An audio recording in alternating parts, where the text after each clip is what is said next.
And a very good morning, everyone. Tune in to Greyhound Gossip, the last ever Greyhound Gossip before the year. And as always, a very good morning to you, Peter O'Neill. And good morning, Leia. Good morning, everyone. Welcome along to Greyhound Gossip. It's been a big year, hasn't it? 2022 and a big weekend as well. Starting off with the Shorts there on Friday night. Some really exciting heats, and you've got the box draw for the feature final. I do, Pete. In box 1, we've got Crumble Manelli. In the 2, Gangnam Manelli. Box 3, West on Fever. Ollie, Ollie, Ollie jumps out of box 4. In the 5, Fire Cloud. Box 6, we've got Hinto. My Dad's Augie in box 7, and out wide in box 8, West on a Radar. The reserves, Waffles Manelli and Custard Manelli. And the Christmas gift was taken out by Superman Keeping. Brilliant win for Sean Kavanagh and the new owners, defeating Zarbel and Lyman Manelli. Pilbara didn't have a lot of luck, and there was an exciting race a little bit earlier on over the 600 metres between Amplified, who was taken on early by Mick Flash. I'm not sure if you saw it, Leigh, but it was really, really riveting watching an Amplified drew away, and she showed her class over the concluding stages. She's had a remarkable year, and we'll go through the greyhounds and the trainers and owners that have had a remarkable year, and she's had 20 wins in 2022.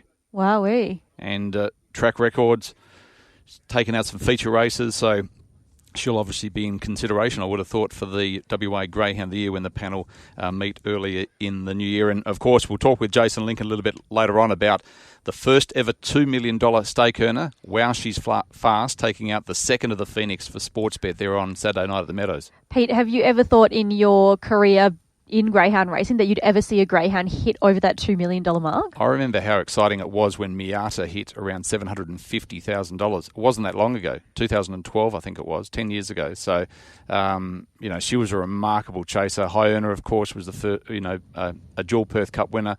And then we saw them break the $1 million barrier and thought, only a few years ago. And then we saw, 6 months ago when She's a Pearl became the richest ever stake-earning greyhound in history, and then, $2 million. It's remarkable. It is, and, we've had a big year as well here with greyhound racing. We've had an injection into prize money as well, so that's been fantastic for the industry. It has. I think we need to go further because on the weekend it was announced, or might have even been this morning, that the Brisbane Cup is going to become a $1 million race. So that's great news for Queensland, and, of course, we've got the $1 million races in Melbourne and New South Wales, and hopefully we'll be able to keep up with them. We've got the $500,000 Quokka next year, and on TV yesterday on Thrill of the Chase, Cal Greeno, who helps prepare Wow She's Fast, he actually mentioned the Quokka. So the Sandgroper? The Sandgroper, the Sandgroper he mentioned to come across with Wow She's Fast because, of course, she's got the slot for Sportsbet if she's still racing at that time. And you know what? The markets are already up, Pete, so everyone's sort of gearing up for our first ever slot race here in WA. Well, let's go to David Shortte. He's about to join us and go through some of the highlights of the WA scene, and we'll get your highlights of the year as well, Leia. But Shorty, who's the guru with WA Greyhound Racing, he does a great job in promoting our sport here in Western Australia, and good to have him on the final show for 2022. Shorty, good morning. Good morning, Pete. Leia, everyone tuned in to Greyhound Gossip. Tremendous to be with you on this Monday morning. It's been a remarkable year, and some of the highlights over the years, one of my highlights was, of course, the Perth Cup, and what a remarkable run it's been for Vice Grip. I'll come back and talk to you, Shorty, about the year it was for Vice Grip, but first of all, let's relive that wonderful race. Racing. Lala Kiwi began quickly, also showing speed was Vice Grip. Up on the inside was Speed Bandit. Coming across was Archibald, but Vice Grip finds the top. Archibald gets into second and then followed by Speed Bandit around the outside. Then followed by Rosted Off, who wanted to get on the inside. Bumped heavily Lala Kiwi. Makuru well back in the field was West on Finn. Last of all, Paddy Wants Pats, but off the back and Vice Grip. All of WA cheers out by 4. In second place was Archibald and then followed by Speed Bandit. Good on you, Adam Smithson and Vice Grip. Vice Grip takes out the Perth Cup, wins by 6. Second goes to Archibald. Third, Rosted Off. It was a very dominant win, wasn't it, Shorty, in the Perth Cup? He'd won the Mandurah Cup prior to that, and it started what was a remarkable year for Vice Grip. It certainly did, yeah. He's just been an absolute winning machine. Vice Grip, one of my favourite dogs in recent years. Just such a consistent chaser, and when the big races have been on, Vice Grip has really had a knack of putting himself into that position where he can really dominate a race. And from that squeeze box up against high-quality opposition in the Perth Cup, there were many that had question marks on Vice Grip going in. I was fortunate enough to have a couple of multi-tickets rolling with Vice Grip on the night, Pete, and when I saw the boxes open and Vice Grip spear from that middle draw, there was reason for a bit of confidence a long way from home. He's a very hard dog to get past once he lands right up on top of the speed. And a super training performance from Adam Smithson. We've since heard him talk about what a amazing dog Vice Grip's been for him to set him up in the early stages of his career as a trainer here in WA. And a lot of credit needs to go to Adam, but also this dog Vice Grip, Pete. He arrived in WA without massive fanfare and just with a minimum of fuss. He's just kept running up when the big races have been on and delivering the goods. And it was a mighty, mighty win in this year's Perth Cup. He won the Mandurah Cup. He also took out the Group 2 All-Stars, Leia Vice Grip, and went across and just last Thursday night finished 4th in the Hobart 1000. As Shorty mentioned, remarkable ride for a young trainer like Adam Smithson, and helps him set up his life as a greyhound, as a full-time greyhound trainer. Well, yeah, it's been a big year for Adam, and also Shortte, who's had to sort of take control of the kennels while Adam's been travelling. You know, he's been away for quite some time. It's been a big year for their family. They've got Kai, and they, you know, committed to full-time greyhound racing training as well. Adam was an electrician before, as we mentioned, and then I remember speaking to him straight after the race, and he was lost for words. He just couldn't believe what a win it was. So, yeah, congratulations to him and Shortte. And another highlight for the year, and our other Group 1, we've only got 2 Group 1s in Western Australia at the moment, was the brilliant victory in the Galaxy by Mambo Manelli. Go with the favourite early, but he now crosses and goes clear by 2. 3 lengths away, Zipping Virginia on the outside. Mapunga Ruby, then followed by Gypsy Wyong. Well back was Hecton's Boy Pilbara. Last of all was Bedrock Fred, past the judge. Mambo Manelli by 3. Mix Barley is second. 3 lengths away, Mapunga Ruby, then followed by Zipping Virginia. Behind them, Gypsy Wyong, Pilbara. Well back in the field with Hecton's Boy. Down the back, Mambo Manelli out by 2.5 on Nick's Bale. A further 2 away, Mapunga Ruby runs on, then followed by Zipping Virginia. Off the back though, Mambo Manelli extends, says goodnight, out by 3 into second, Nick's Bale, then followed by Mapunga Ruby. Mambo Manelli's clear, and Mambo Manelli takes out the Sky Racing Galaxy by 2. Mapunga Ruby second, flashing late. You're remarkable for a young stayer who we thought was going to go on to bigger and better things, Shorty, but unfortunately struck down by injury. But a remarkable start to the season for him. And probably before we get to the Galaxy, we should mention also how our state and Australia was thrown into chaos, of course, with the new rules that were brought in here in Western Australia in regards to COVID and the vaccinations. And David Hobby selling some of his greyhounds, including Mambo Manelli, who the Withers and the team purchased for the Galaxy. Yeah, it was a unique scenario. There's no doubt about that earlier on in the year. And what I did see was a number of different greyhounds that were previously owned and trained by Dave go into new hands. Mambo Manelli was one of those. And credit goes to Steve Withers and the Harders. They paid pretty good money for this greyhound. And they were rewarded.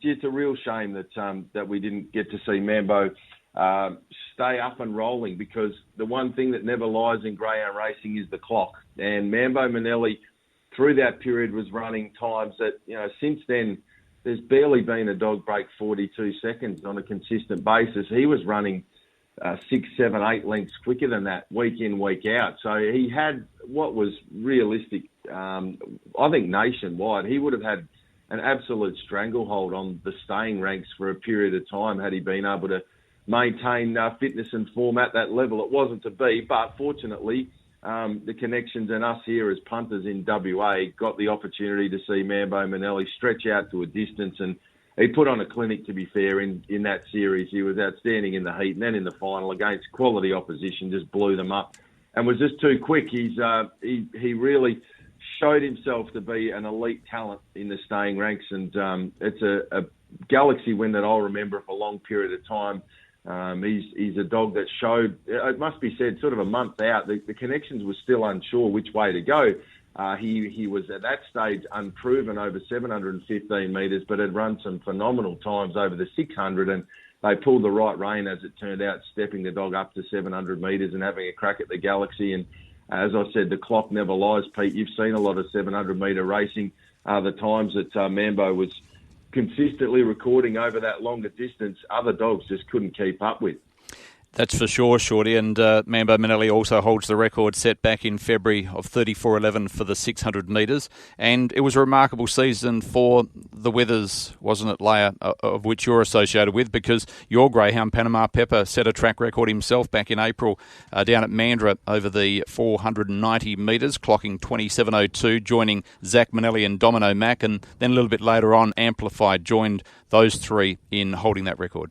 Yeah, it has been a big year, with Pepper, and I've been very lucky. It's definitely probably the highlight of my involvement with greyhound racing, Pete, because we've managed to travel with Pepper. He hasn't just been here in WA. He's gone to Sydney, he's gone to Brisbane, and to get as far as he did with the, making it to the $1 Million Chase final as a reserve runner, we're just very proud.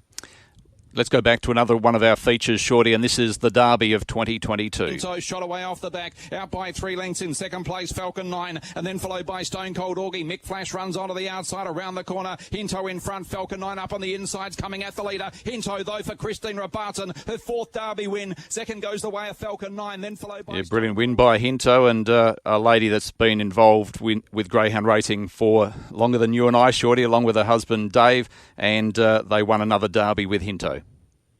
Yeah, super win. We often say, box draws in big finals do help, and that certainly is the case. Box 1 again in a feature final coming to the fore. Must be said, this was some training effort. Hinto was having just his 7th start going into the Derby, so really lightly raced, very inexperienced, taking on some more seasoned opposition going into that particular Group 2 feature final earlier on in the year, but he was outstanding. He cashed in. It's one thing to draw, inside in a big race series, but you've got to cash in on it. That's exactly what Hinto did. It's gone on to become one of our better sprinters here in WA as the year has emerged, but that was a very special win. And you're right, the Robertsons have become greyhound racing royalty here in Western Australia. They've had remarkable success over a really long period of time, and Hinto's a chaser that, as a youngster and lightly raced, was able to deliver more group success for them there in the Derby earlier in the year. A super win.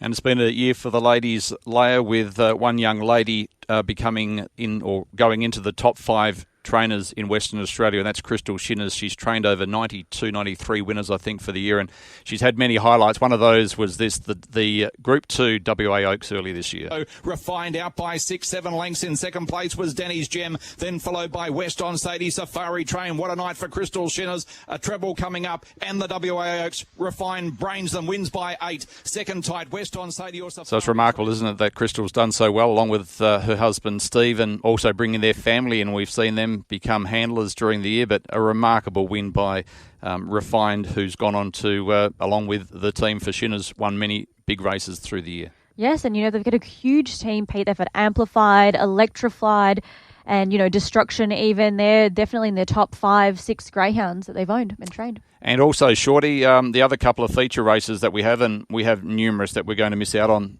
this morning. The WA Sprint, Throttle, representing Western Australia for the Robertson, and Azar Bell, another one for Adam Smithson, who went across to Sydney at Wentworth Park and finished a game second in the final. Yeah, Azar Bell was huge across there in New South Wales. Pete, excellent performance, taking on Super Estrella and Co, and getting as close as what she did to Super Estrella. Not many dogs had done that. She's since retired in more recent times, Super Estrella, but she was dominant through that patch, and Azar Bell to get so close in that national final was outstanding. Throttle remains one of the most talented young dogs in Australia. Let's just hope that things stay fit and well for the dog. If that's to be the case, I think we'll see Throttle continue to emerge as a star of Australian greyhound racing. And again, it's the Robertsons that have their hands on a really smart chaser that's capable of running phenomenal times. And another of the Shinners dogs that Leia just mentioned, Amplified. She's in hot form right now, obviously front of mind after that win over the 600. But her form throughout the course of this year down at Mandurah over the 490 metres was just electric. She equalled the track record down there over the 490 metres. And some of her runs against high-quality opposition were just phenomenal. So well done to the Shinners camp, and Amplified in particular. She's emerged as one of my favourite bitches in this state. Just that early burn. she, particularly Mandra over the 4 nights, she's just bomb-proof. She just absolutely pings out of the lids and gets the job done. And while we're talking about Mandra and the Mandra Cup, that's I guess has really shown the phenomenal versatility and adaptability of Vice Grip, because that's another race that Vice Grip was able to win, go down there to Mandra, take out another of the big features down there. It's taken out 2 Schweppes All-Stars on the way through as well, Pete. So I think when we talk about this year, just the remarkable training effort and remarkable durability of Vice Grip to be winning a Perth Cup earlier in the year, but then late in the year still be up and travelling for a race like the Hobart 1000 and across there in Melbourne for the big Group 1 features, as well as taking out all the features on the way through, the All-Stars, and down there to Mandra Cup. It's just 12 months of absolute excellence from a dog that deserves enormous praise in Vice Grip. It's been a phenomenal year for Vice Grip and Adam Smithson. And to anybody, Leia and myself and yourself, Pete, all proud, loving greyhound owners, to anybody that's owned any greyhound that's gone around over the last 12 months, be very, very proud of your particular canine, because we know that it's not an easy caper, and they go out there and they do their very best for us every time they go to the track. And whoever you are out there, regardless of the ability level of your greyhound, always be proud of their efforts. And I'm sure that there's plenty of proud owners tuned in this morning that have loved every little win and every little placing that they've received throughout the course of 2022. Was there one special highlight before we let you go, Shorty? I go back to Perth Cup Galaxy night, Pete, and it's a purely selfish perspective, but landing the Perth Cup Galaxy double at triple figure odds this year is one of the better nights I've had on the punt in my time following greyhound racing, and it's a night that I'll always look back on very, very fondly. Good on you, mate. Thanks for joining us and spending a little bit of time with us this morning. Have a very happy and safe Christmas to you and your family, and we'll look forward to talking to you again. And obviously you'll be on the radio this week, but talking to you again on Greyhound Gossip next year. Can't wait for it. Pete and Leigh, you guys are awesome on a Monday, what you do for this sport. Love it so much. I love our industry and look forward to doing more great things in 2023. Have a happy and safe festive period, everyone. Good on you. David Shortte joining us on Greyhound Gossip. One of the highlights of the year for Mandra Greyhound racing was the career that Bones McCoy had while he was beaten on Friday night. 21 victories during the year. His highlight was the 2022 Birthday Cup. Racing, flying out destruction. Bones McCoy's going to try and hold him. Then Steampunk Wolf, Sunset Piper, Archibald, West on Brace, Wrong and Yarran Up Flyer. Bones McCoy by a couple. Railing Sunset Piper. Destruction drops off. Then Steampunk Wolf. Bones McCoy. 2.5 Sunset Pipers flooding home. Bones McCoy's going to hang on and win the cup for Glen Curry over Sunset Piper. Yes, so 21 victories during the year, which hasn't finished yet for Bones McCoy. Could get another one coming up on the weekend. So just on Mandra Leia, I mentioned those track records to Panama Pepper and Amplified. Ray John Zatara set a new track record back in May, 1671 over the 302 metres. Chris Holst and Damien Credelli have had a really tight tussle in the Trainer of the Year. Chris has had 135 wins at Mandra, while Damien's had 145, but Chris looks like he'll win because of our point system. I'm not sure if I agree with it, but it's based on provincial and country assessed victories on a point system. Gary and Craig West and Linda Britton and Chris Holst will take out the leading owners with 109 wins so far this year. And Ray John Zatara looks like he and Bones McCoy, unless Bones McCoy can win in the final meeting, will that Ray John Zatara will take that out, because he's, on my calculations, 1 win ahead of Bones McCoy at this stage. At Cannington, Enzo Credelli with 204 points, 96 wins, will take out the leading trainer, Jody Jennings, the leading owner. And it's a tight tussle in the Cannington Trackstar, with Momentum currently on 33 points, Amplified's on 31, and if Amplified wins again this year, because Momentum's yet to trial, then she could actually go past Momentum. Hurricane Taylor's had 13 wins, Momentum's had 11, but all of Momentum's wins have been on city tracks. The highlight for you in Western Australia?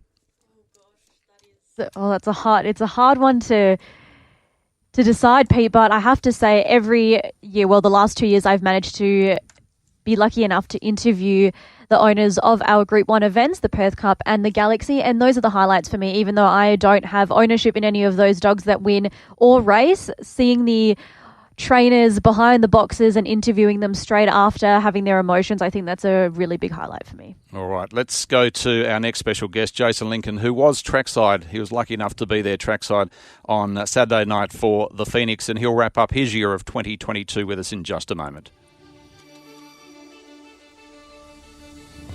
Now on Greyhound Gossip, we welcome the Greyhound guru, Jason Lincoln, from Sky Racing. She's a Pearl in full flight at the home turn. She led it by 6 on Coast Model. Richard Honor getting up on the inside. But this is greatness from a champion. She's a Pearl wins the $10 million chase.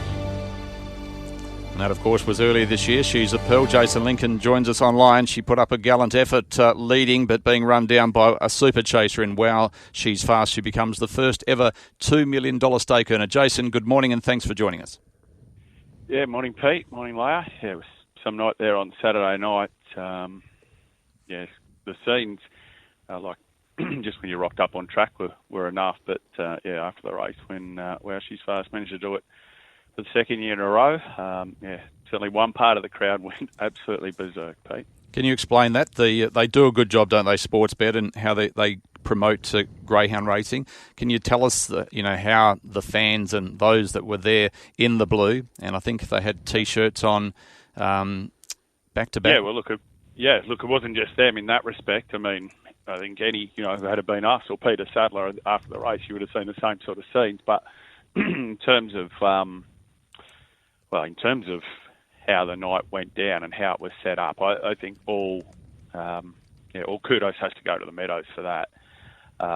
They set up the marquee area with ourselves and Peter Sadler and a couple of the other corporates, as well as the 2 radio stations on one side of the track, and Sportsbet sort of had their own sort of part. So we didn't really have anything to do with them, but Patch and I had to walk past them before every race. So we'd anticipated early in the night that it could get quite raucous down that end of the track for us a little bit later on. But really, it came down to the way that the Meadows did it, to be honest. And look, this is something I guess that all the other states need to aspire to. I think Brisbane do a very good job. Unfortunately, they don't have as good a track as what the Meadows do. Not racetrack, their racetrack's unreal, but their facilities are nowhere near as good. And of course, they race in the middle of a trotting track, so you're a little bit more removed again. But it's a very ancient grandstand with terribly old facilities, and as we know, they've got a new track approved for the new year. But at the Meadows and at Sandown in particular in Melbourne, they have a lap on every other state. I've been to Perth Cups,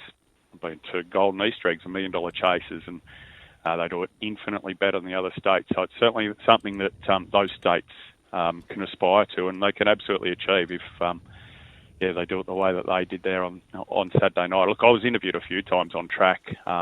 I think for SEN and RSN, and then on the big screen as well. And I likened it to a music festival crowd, Pete. Not just for the reason we were drinking out of a marquee and using portaloos, but it was just that vibe. You know what I mean? You get on track to a big race meeting like that, and it just reminded me of going to big day outs or other musical festivals like that, where just everyone was up and about having a good time.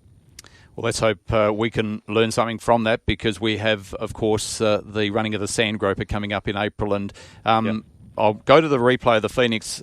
Interesting, I'm not sure if you heard the comments yesterday on the thrill of the chase by Cal Greeno, but he did mention the Sandgroper and Wow She's Fast coming across to represent Sportsbet. But let's go back to the final on Saturday night. On the dream chase by so many is about to come true. They're set to run. Green light in the Phoenix. They're racing, and She's a Pearl away quickly. Wow She's Fast went out hard from the outside. She's a Pearl's across to lead. Out by a length and a half. Wow She's Fast, Tiana Bell, and then McInerney. They're followed by Paddy Wants Pats. Well back to Tiana Bell, and then El Dorado. Amron Boys a mile back, and Zippy Tesla last. She's a Pearl the leader. The 2 queens of greyhound racing. She's a Pearl 1 length to Wow She's Fast, and then Tiana Bell running on Amron Boy as they turn. But Wow She's Fast got up on the rail. Amron Boy storms, but the Queen did it. Wow She's Fast has won it. Beaten Amron Boy by a neck in a memorable Phoenix. Third in close-up, She's a Pearl. And then McInerney. Great description by James Vandermaat, and a great finish to the Phoenix there on Saturday night. Do you think she'll come across to Perth? Oh, absolutely. Would take Kel on his word. I mean, they've targeted these races, Pete. So I don't see any reason why they won't. They're happy enough to put her on ice and wait for the right races. They've showed that all the way along with her. So, mate, yeah, absolutely. He was saying as much on track after the race, so it's obviously very, very much at the forefront of their thoughts. Let's go back to a couple of other big races that we had during the year, and you were involved in a few. Mate, could we just? I just want to. There's a few other things we need to really mention on that race. Amron Boys probably put up the run of the year in defeat there. It would be remiss of us not to mention it. How he gave her 8-length start and ran it to her head was absolutely phenomenal. My girl were absolutely proud as punch with her. And I have to shout out Tiana Bell. There's a lot written about the fact they didn't want a trial, etc., etc. She ran the race of her life, Pete, and a lot of people were saying on track, I mean, had she been given, let's call it a standard preparation where she came down and saw the track a few times, she may well have been a bigger factor. She may well have been. It was those points you made. Very, very good points. It was a great race, but wow, she's fast, becoming the first ever $2 million earner. Speaking of $1 million, let's go back to, we heard the replay of the first $1 million chase, which She's a Pearl won earlier in the year. Let's go back to the one in September. On the back straight, and it's He's on Fire who leads it by 2. McInerney, Zipping Kyrgios is running on. They're clear of Aglan Luai. It's He's on Fire at the home corner just from McInerney. Zipping Kyrgios in the middle. McInerney hit the front. Zipping Kyrgios drives McInerney's won the $10 million chase and beaten Zipping Kyrgios. So because of COVID, we had $2 million chases. The prize money on offer at the moment, I mentioned earlier on, Jason, that the Brisbane Cup will now become $1 million race next year. It's just phenomenal, the amount of stake money on offer, and a great win by McInerney. Yeah, on McInerney, first of all, tremendous win. First Victorian or first interstate winner of the MDC, which is good for the race because I know it's $1 million, but you don't want interstate trainers thinking it's impossible to go up there and beat the Sydney Dogs on their own deck. So, yeah, great performance there by McInerney. Look, in regards to the prize money, that's obviously going to be one of the highlights of the year. I don't think any business or any industry should, always just look at the good things we do. I think to a certain extent, those prize money increases have papered over the cracks of a few other things that we still need to absolutely get right in the sport, but it's wonderful now that people can make a genuine living from the game off the back of training winners and getting good results. As we know, people have been in the game all my life, and in the old days, if you didn't have something on, you couldn't get a crust out of the game, that's for sure. So, yeah, that's outstanding, look, long may it continue. Let's go back to one of the highlights, which I'm sure will be in your highlight reel as one of the biggest moments in your 2022. And, of course, we heard it earlier on, but this is She's a Pearl taking out the Golden East Breed. She's broken away around the home corner. She led by 4 on Good Odds Cat, but She's a Pearl. She's spectacular, a superstar, and she joins the all-time greats of greyhound racing. She's a Pearl on the Easter egg from Good Odds Cat. I'm not sure if the audio was that good there, but there must have been 25,000 people on course. It sounded like it was Flemington on Cup Day. Yeah. Look, it was outstanding. I mean, obviously, first Group 1 winner that I've been associated with. So, it was a thrill. And for her to do the Egg MDC double, the first dog to do that as well, that will go down, I think, as one of the highlights of the year across the sport, along with, as you said, Wow She's Fast becoming the first $2 million earner. I think they're probably two of the ones that readily come to mind in any case. All right, let's go back to the Melbourne Cup. He wants past last. Plaintiff took the lead off the back from Fernando Mick. Behind them was Titan Blazer. Running on was Yahtzee Vale. Plaintiff in front. Fernando Mick's coming again. Flying Yahtzee Vale. Yahtzee Vale. Yahtzee Vale over the top has won the Melbourne Cup. Beats Fernando Mick and Plaintiff in a photo for second. That was a massive run, wasn't it? Yahtzee Vale getting up to score for the Dell Bridges and, of course, entered and drawn into the Sale Cup. I'll go through the barrier draw in a moment. But first of all, your comments on the Melbourne Cup? What a race. The Dinah Double One Fernando Bale race is always one that we refer to, and I think those three dogs hitting the line, locked together, I think there was a less than a half a length between them, Pete, correct me if I'm wrong, but that'll be a race we'll long remember. Obviously a sad postscript, Plaintiff will never see a race again. Fernando Mick went on to then win a Group 1 in Hobart, and Yahtzee Bay may well win another Group 1 with the Sale Cup, Pete. So it's a race that the form has certainly stood up out of as well. What did you make of Yachi Bale's run in the Sale Cup heats? Drawn box number 5, the box draw for the final.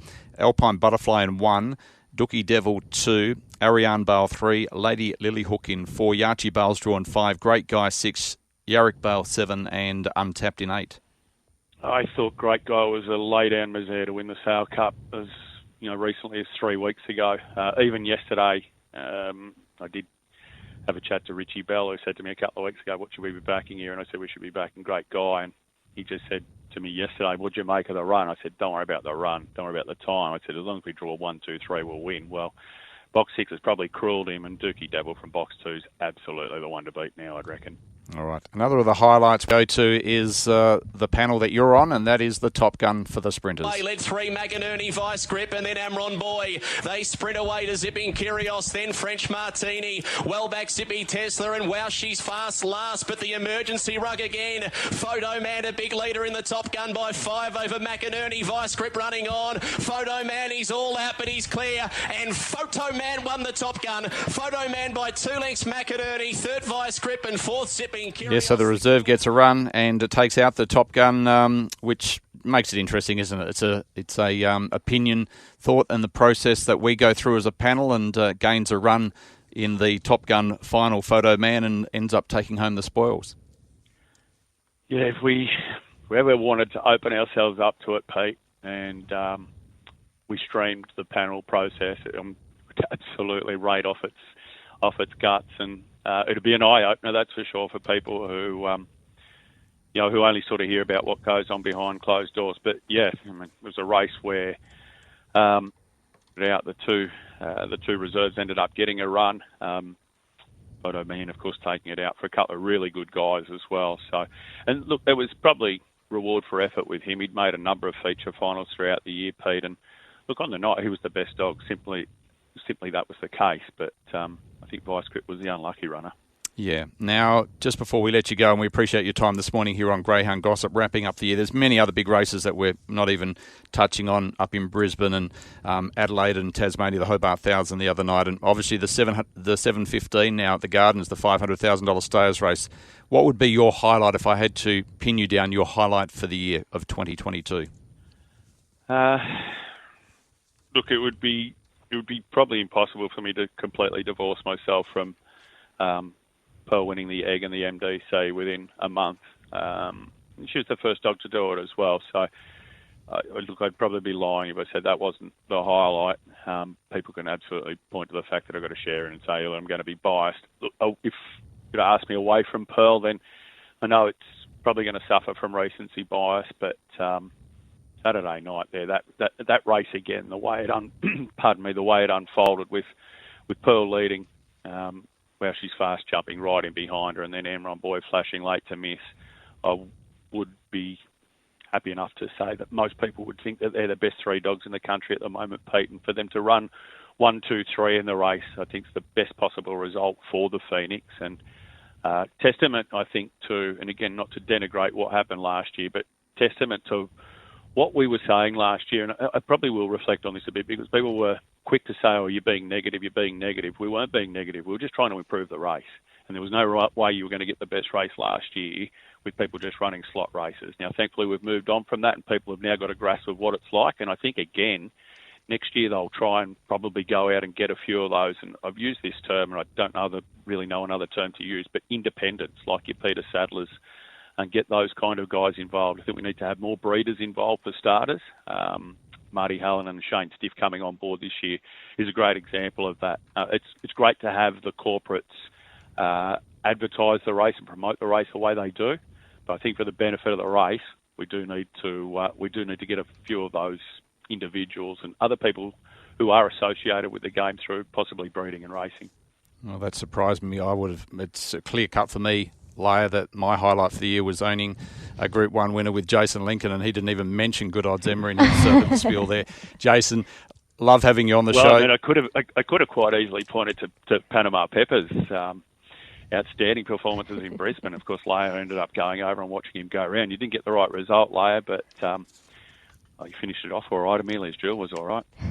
And Yeah. it's just the thrill of owning a greyhound, isn't it, Jason? Which, you, Leia and myself and many of our listeners get the opportunity to do. And if you haven't, and if you have a punt, it's much more enjoyable when you own a greyhound and get to see him, watch him go around. And catching up with you and the owners of She's a Pearl when you came across for the State of Origin earlier in the year was a highlight as well. We really appreciate what you've done for us on Greyhound Gossip in 2022, and I hope you stay with us next year as well. Looking forward We gave him a sting, Pete, so hopefully he does. Well, hopefully he does, yeah. To you and the wife and the family, Jason, have a very Merry Christmas and a happy and safe New Year, and we'll look forward to catching up with you again next year. Yeah, look, mate, thanks again. Look, more than happy to help you guys out. As I said, you've been great supporters for a long, long time now. And, right back at you to everyone in WA. Have a safe and enjoyable time off, and we'll rip back into it in the new year, mate. Good on you. Who's your tip, just again, for the Sale Cup? Sale Cup, I think Dookie Devil will win it. Box 2, perfect draw for him. He's the one. Good on you. Thanks for joining us. See you guys. Jason Lincoln joining us on Greyhound Gossip. We've gone a little bit over time this morning, but wrapping up on, we've tried to cramp everything in. You can't get it all in. There's so much. It's happened. It's been a wonderful year, and to have the opportunity to call some of those greyhounds here in Perth and then see them go across and perform so well on the East Coast has really been a highlight, and I'm sure next year is going to be bigger and better. And, of course, we've got the Sandgroper earlier in the year and the Perth Cup and the Galaxy as well. So looking forward to next year. To you and your family, have a very happy Christmas. I know you're going overseas, so stay safe, and we'll look forward to seeing you back here next year.